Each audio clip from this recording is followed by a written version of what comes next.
And here we have a specimen from the early 2000s, a legacy investing platform. Please don't touch the exhibit, folks. It could crash. Ready to step out of the financial history museum? At public.com, you can invest in almost everything. Stocks, bonds, options, and more. You could even put your cash to work at an industry-leading 4.1% APY. Leave your clunky, outdated platform behind. Go to public.com and fund your account in 5 minutes or less. Paid for by Public Investing Inc., member FINRA and SIPC. Full disclosures at public.com/disclosures.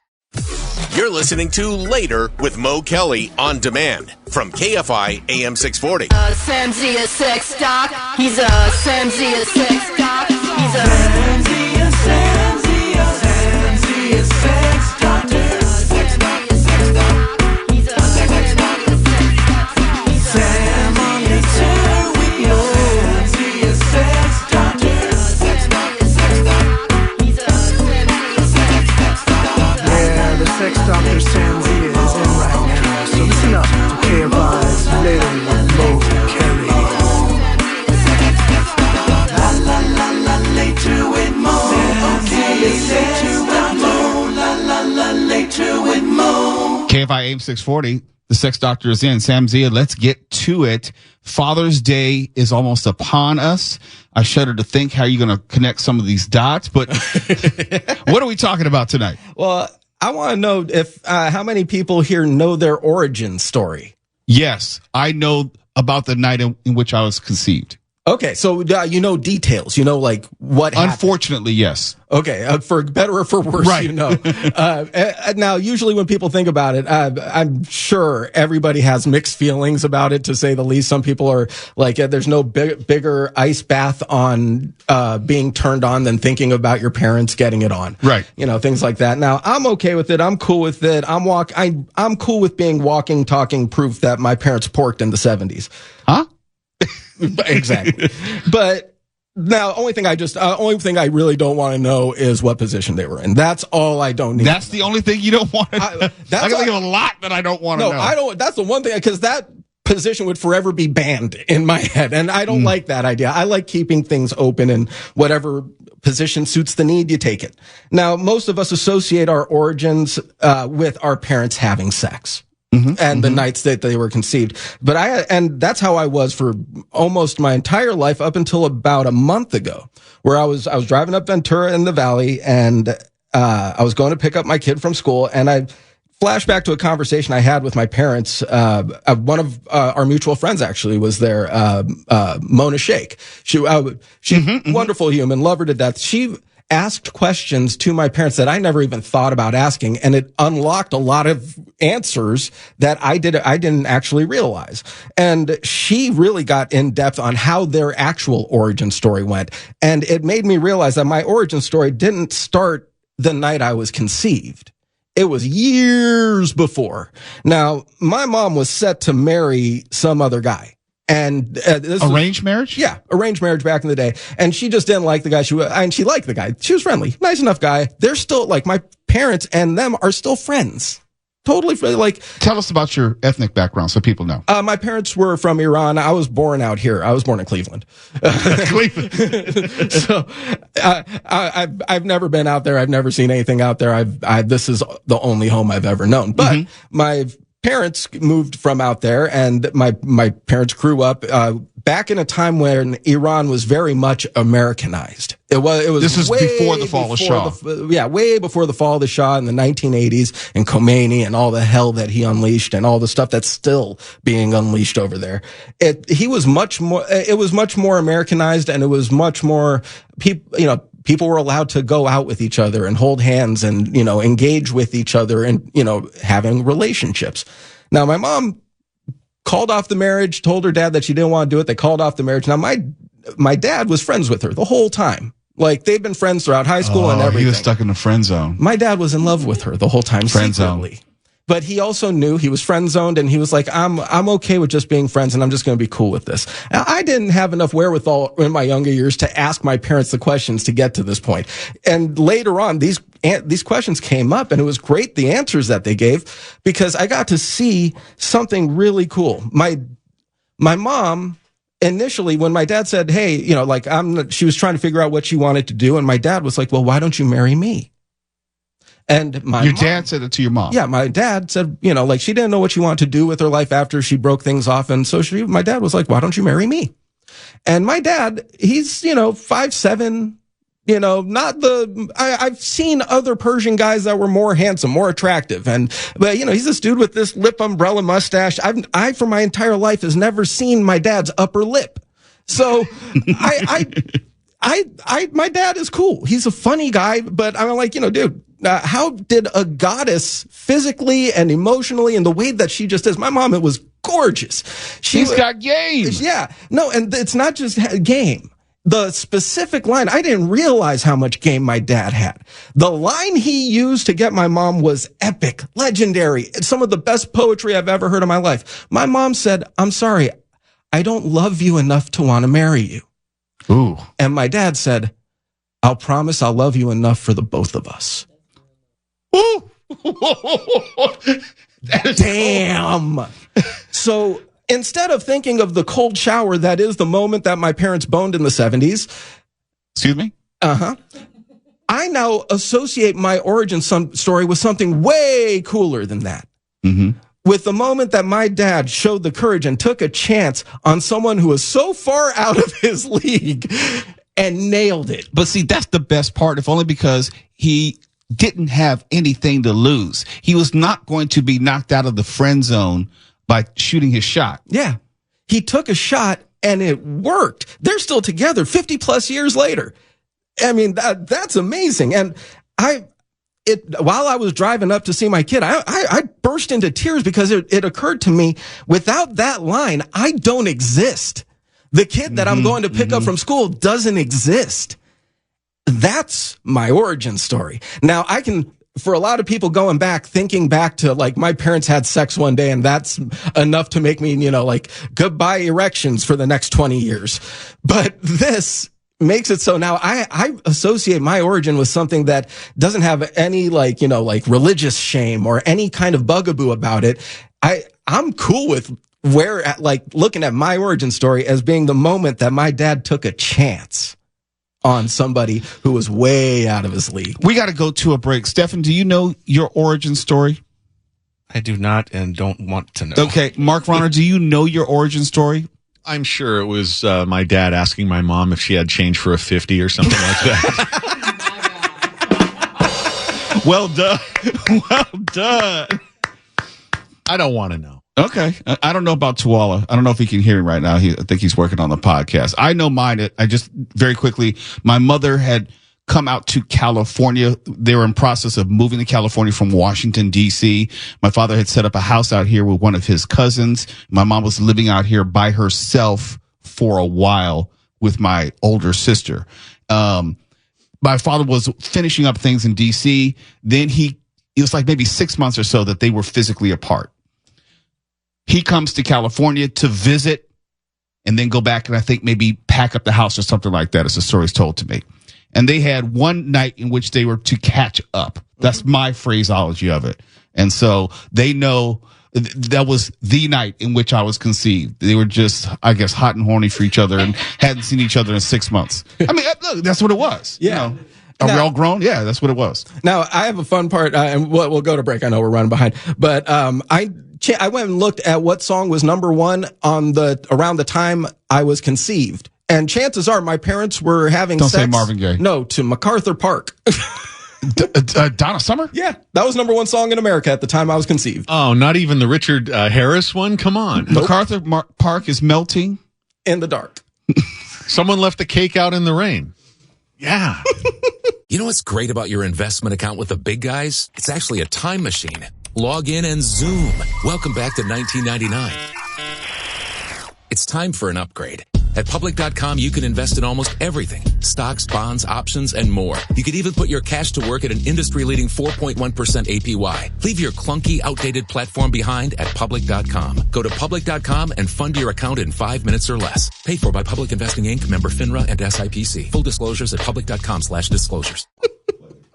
You're listening to Later with Mo Kelly on demand from KFI AM 640.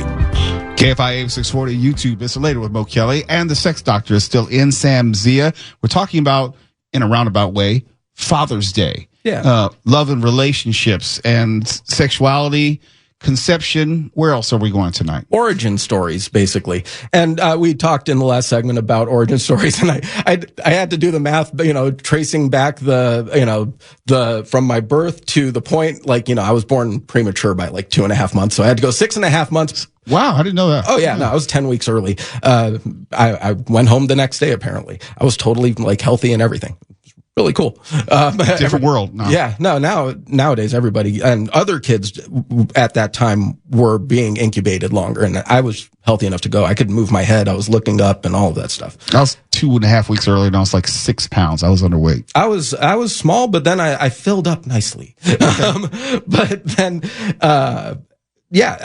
I attribute my origin now to the chances that my father took to get to the point where they had actual sex. That's interesting because in my story, my mother pursued my father, and he didn't know that my mother was after him.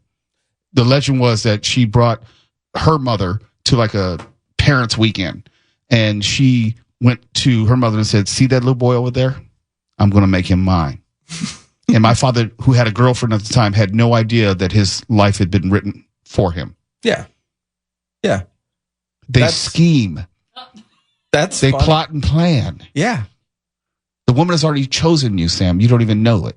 I get the feeling that's how it is. And then we just are okay. Right. All right, let's go. I'll follow She likes me. I like her. Yeah. She makes me feel good, and she doesn't make me feel anything negative about myself. Why not? Mm-hmm, mm-hmm. And the negative is earned. That's the thing. If it's unearned negativity, then that's something that's not a good fit. But if it's something where you earn the negativity, then great. Mm-hmm. That's fine. That's the person who should be calling you out on that stuff. Now, I did the math tracing back from my birth to find out exactly what song was playing when I was born, or when I was conceived. I know what was number one in the country when I was born. It was Reunited, Peaches and Herb. Do I have to sing it, or is Stefan going to play it? No, we can give it time before we get there. Yeah, go ahead. Keep going, though. Now, that's the thing, is so much of us associate our origins with sex, which, obviously, without it, we're not here. And I look at the chances and the things that happened that led to my kid's birth, and the steps that both me and her mom had to take. And even though we're not together, we've found ways to co-parent that is so effective and beautiful that our kids aren't missing a beat. Mm-hmm. And I give her all the credit in the world. I think she's amazing, the best mom in the world, and one of my closest friends. And we love and care about each other so much that we know that we're not right for each other, so we cheerlead each other to be happy. I'm not going to give all of Tawala's business away, but Tawala and his ex-wife are fantastic at co-parenting. Even though their marriage may have ended, they found a way to be not only friendly, but both actively engaged in the welfare of their kids. And that's more uncommon than common. It is. And it becomes problematic in sexual relationships for me and people I've dated down ever since then. Because when people get close enough to me to the point where they want to actually have a relationship, it becomes a point of important communication. I have to communicate the nature of the relationship I have with my kid's mom, right? So that I know that the person who I'm dating or whoever I'm engaging with is going to be on board and not get jealous or feel insecure about their place in my life, because there's a reason why I'm snuggling up to them and having sex with them and not with the mother of my own kids. But sometimes people do blur those lines and make it complicated. Yeah, but one of the best things I've ever learned is that the best relationships sometimes are the ones that know when to end. Yes. Sometimes the best relationships are the ones that know when to end. And it takes good parenting and being a good father.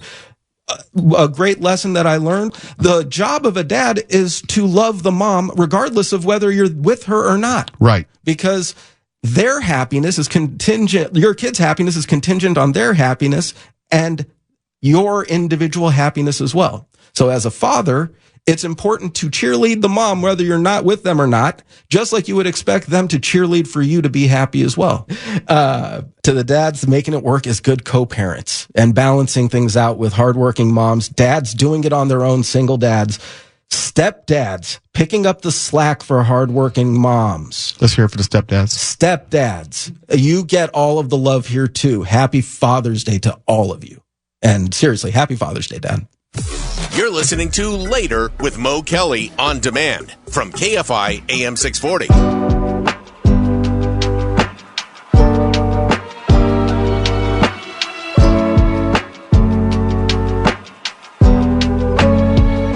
KFI, YouTube, at Mr. Mo Kelly. It's Later with Mo Kelly, live everywhere on the iHeartRadio app. And I want to talk about this earlier in the week, and I'm not going to spend a lot of time on it, but it needed to be addressed.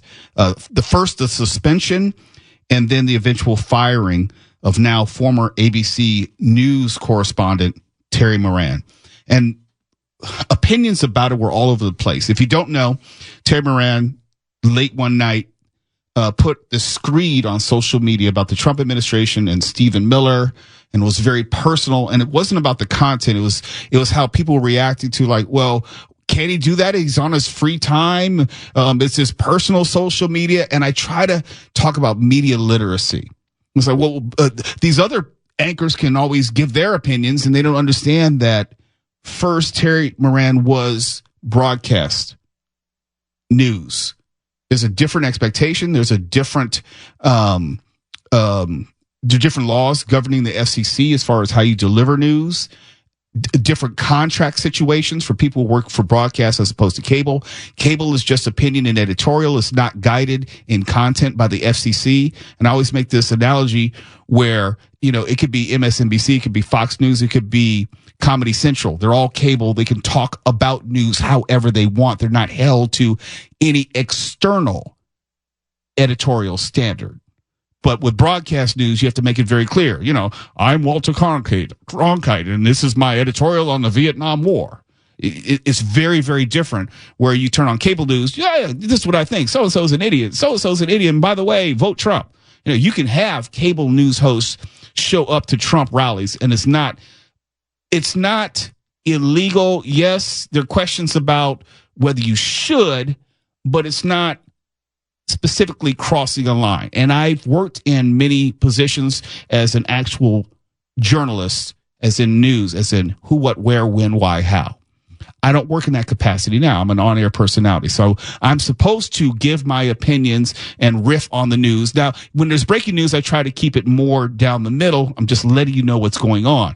But it's within my job description to tell you what I feel, how I feel about anyone and everyone, from Donald Trump to Kamala Harris to Barack Obama, anyone that I want, however I feel, within the boundaries of good standards and practices as far as how KFI wants to represent itself. And I can use social media, but even if I get too far out there, I can be fired if I do something which embarrasses the company.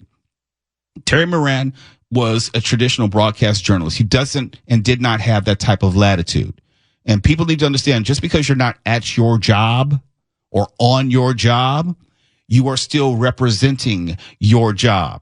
I can do something which is very embarrassing to KFI and iHeartMedia and not even be criminal in nature. And even if it happened to be criminal and I were to get arrested and not convicted, I'm still violating terms of my contract. And that's what people don't understand by and large. They want to compare these apples and oranges. How is it Bill Maher can say what he wants, but Terry Moran can't? You don't understand. Bill Maher is a comedian. He's not in the editorial, he's not in a broadcast news capacity, and he's on cable. There's no one to boycott. There's not about a fear of losing some, advertisers. So Bill has more latitude than a Terry Moran. And that's why I don't think, since there's lacking media literacy, they don't understand these distinctions. What say you, Mark? Well, you could debate if Terry Moran crossed a line, but I don't think it should have ended his career there, which was well in excess of 2 decades. I mean, we know ABC had already caved to the Trump administration for something fairly questionable, but they bent the knee. And how about this radical idea? Support your journalists. It's appropriate for journalists, every journalist, to be for things like democracy, the law, basic human decency. You don't have to feign objectivity about that kind of stuff. And it serves no one when journalists don't say the obvious. It doesn't add to their credibility. We also have a free press and free speech laid out in our Constitution. Also, I take your point about the difference between broadcast and cable news, but there's an insane double standard in the news media. Do you think for 1 second that somebody working as a journalist at Fox would have been sacked for something similar to what Terry Moran posted online if it was aimed at a Democrat? No way. They would have gotten a raise in a new show. The asymmetry in news media is ridiculous. Also, news operations have to be independent and free of interference from the politics of the owners. So, for instance, we know that the CEO of CNN is a Trump donor. So is the CEO of ABC, which employed Terry Moran. CBS, the same. NBC, the same. MSNBC, which you might not believe, their CEO is a Trump donor. We can't quantify the effect any of that has on their news coverage, but the point is we shouldn't have to. We shouldn't have to wonder about it or worry about it. Well said. Only thing I would take issue is when you mention the First Amendment and free speech, some people don't know and they need to be reminded just because you have the First Amendment, which protects against prosecution and, for what you believe or what you say, it doesn't mean you get to keep your job. No, we could argue about that for hours, but I will die on the hill of the free press, which has been under attack nonstop in the United States. It's noble. It's noble. Terry Moran has already resurfaced. He's already got a new job, so it's not like his career is over. Well, what did he pop up on Substack or something? Something like that, yeah. But I'm saying he'll be okay. He'll be okay. And yes, you made a great point that I should have highlighted, that this is happening against the backdrop of ABC and that $15 million lawsuit settlement with the Trump administration. So this is not discrete as in separate from that. This is all together. It's Later with Mo Kelly. Check in with George Norrie and Coast to Coast, and also have my final thought. It has to do with the events earlier today. And here we have a specimen from the early 2000s, a legacy investing platform. Please don't touch the exhibit, folks. It could crash. Ready to step out of the financial history museum? At public.com, you can invest in almost everything. Stocks, bonds, options, and more. You could even put your cash to work at an industry-leading 4.1% APY. Leave your clunky, outdated platform behind. Go to public.com and fund your account in 5 minutes or less. Paid for by Public Investing Inc., member FINRA and SIPC. Full disclosures at public.com/disclosures. With Senator Padilla. You're listening to Later with Mo Kelly on demand from KFI AM 640. KFI AM 640, Later with Mo Kelly. Let's check in with George Norrie and see what's coming up on Coast to Coast AM. George, good to talk to you again finally. What a week, huh? It's not over yet. No, not yet. By the way, I want to thank Michael Monks from your staff for doing just a great job on our network show, updating us on the latest stuff. Hasn't he been great? It's really good to have him. Yeah, it sure is. Anyways, we're going to talk about monsters. We're going to talk about the Natalie Holloway case. It's 20 years old. And just get back to some normalcy on Coast to Coast. At least for one night. Can't promise you about tomorrow or Saturday. No, sir. Who knows? Yes. Talk soon. Right. And there are some things you just don't do. There are some things you just do not ever do. And I like to use relationships because everyone's been in a relationship. Not everyone has worked for an elected official or been to a press briefing in a professional capacity or attended a city council meeting. Not everyone has those experiences to draw upon. But as surely as you can hear me, Sam, Carnisha, Tawala, Stefan, even Mark, everyone who is not a child. Well, Mark is kind of a child. But, outside of that has been, I know, Mark is like straight bullet. Everyone's been in a relationship, and there are some things you just don't do.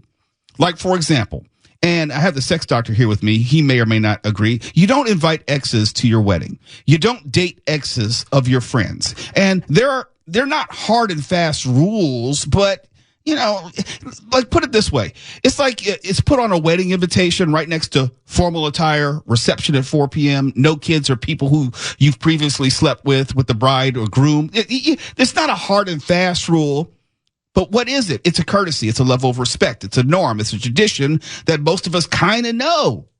Don't need to be told. And let me stay with weddings for a second. Women pretty much know that you don't wear white to someone else's wedding, and Carnisha shaking her head. She knows what I'm talking about. You don't try to upstage the bride. And oh yes, I've seen it. Doesn't make it any less cringy. There are some things you just don't do. And if the expected attire on that invitation I told you about says formal or semi-formal attire, that doesn't mean show up in a bikini or Speedo. Why? Because there are some things, say it with me, you just don't do. Because you respect either the person, the tradition, or both. This country, and I'm getting to the point, does not have any more dignity, decency, or decorum, and does not see any value in it. There used to be a time that we would laugh at like the South Korean National Assembly or the British Parliament and how members would openly jeer and physically confront each other, sometimes even coming to blows. Remember, we used to laugh at that. We, the United States of America, used to laugh at other countries and their incivility because we, in our haughty arrogance, saw ourselves above such indignity, indecency, and indecorum because that would never happen here, so we thought. And I remember a very young congressman by the name of Lindsey Graham back in 1998 during the Bill Clinton impeachment made this appeal to our higher beliefs about what we expect out of the Oval Office, our institutions, talking about, we had a moral responsibility. We need to bring respect back to the institution of the presidency. We need to cleanse the Oval Office. Talked about cleansing, honor, integrity, these high-minded ideals. But we're not in that country anymore, even though many of those same people in office then are in office now. Back in 1998, I'm sure that the incident between the Secretary of Homeland Security, Kristi Noem, and Senator Alex Padilla, that would have never happened. It would never have happened. It would have been unthinkable and unconscionable. It would have never risen to the perceived need to forcibly remove a senior senator from a room and place him in handcuffs. It would have never happened. But you know what? We're not that country anymore. We are a shameless nation, lacking the self-awareness to best appreciate the value of shame. Shame is valuable. Let me go back to that wedding analogy I keep talking about. Imagine you're a guest at a wedding for a close family member, a friend. Let's say you're a groomsman or a bridesmaid, and you get into a fist fight with someone on the dance floor. Shame would remind you that it should have never happened, regardless who may have been right or wrong. That was a solution available other than a fight. But now you've embarrassed yourself. You've embarrassed your spouse. You've embarrassed your date, your family, your friends, colleagues, and ruined somebody's wedding. But when you don't have any shame, none of that matters. Here's the problem when you no longer have any shame. There is no bottom. There is no bottom. There is nothing off limits. Why not have a fist fight on the congressional floor? Why not arrest any member of Congress who asks a question at your press conference that you don't approve of because they walk forward somewhat aggressively? Why not manhandle anyone you want anywhere because nothing matters anymore? Imagine standing up at the State of the Union and then yelling out a question at the president, whoever the president is, and then forcibly removed and handcuffed in congressional chambers. I don't know. I can't love this country more than it is willing to love itself. Impolitic and uncomfortable questions happen at every single town hall, every single council meeting, every elected official or appointee's press conference, every single one. I've covered them. They happen every single time. Because if what happened today, the physical manhandling of Senator Padilla with no self-reflection, is deemed okay and acceptable, then we've lost our way as a country. And I don't think there's any way back. There is no then shining city on a hill. There is no American exceptionalism if that is who we are right now. There is no great America to get back to or make ourselves back into. Because if today, just today, is a supposed step closer to making America great again, then in fact we were never great and just another one of those countries we used to laugh at. Because we would then be no better than them. You know, the same countries which have since passed us in education, passed us in healthcare, passed us in technology, and most importantly, in economic strength. We used to laugh at them, but now we're behind them in all those leading indicators. I can't care about this country more than it does itself. And you cannot shame those who have no shame. You may now kiss the bride. For KFI AM 640, I'm Mo Kelly. KFI and KOST HD2, Los Angeles, Orange County. More stimulating talk. You know what's great about your investment account with the big guys? It's actually a time machine. Log in and zoom. Welcome back to 1999. It's time for an upgrade. At public.com, you can invest in almost everything. Stocks, bonds, options, and more. You could even put your cash to work at an industry-leading 4.1% APY. Leave your clunky, outdated platform behind at public.com. Go to public.com and fund your account in 5 minutes or less. Paid for by Public Investing Inc., member FINRA and SIPC. Full disclosures at public.com/disclosures.